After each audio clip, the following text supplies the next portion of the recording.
Now let me talk about a total knee, because you might say you've been bashing the total knee, but I'm saying I'm not. I'm just saying that go to a surgeon who's a selective surgeon, who picks the right operation for you. Total knees are a great operation. I've been doing them for 37 years. They've evolved considerably.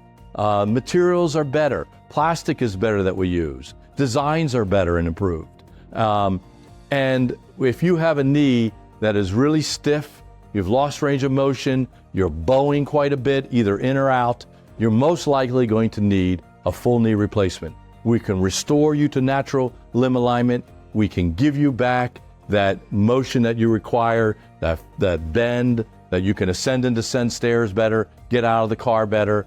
This is simply a great operation to treat that osteoarthritis that you're having. And many times you'll come to us, you've had a surgery where they removed a cartilage, either on the inside or outside, or maybe you had an ACL reconstruction, or maybe even had, unfortunately, a fracture and reconstruction with hardware. And we can work around all of that and restore you back to a good situation. I can't tell you how many patients come back after a well-done knee replacement and tell me, thanks, Dr. Lombardi, you've given me a new lease on life. So if you have a knee problem and it's related to end-stage disease, osteoarthritis, inflammatory arthritis, come see me at JIS Orthopedics.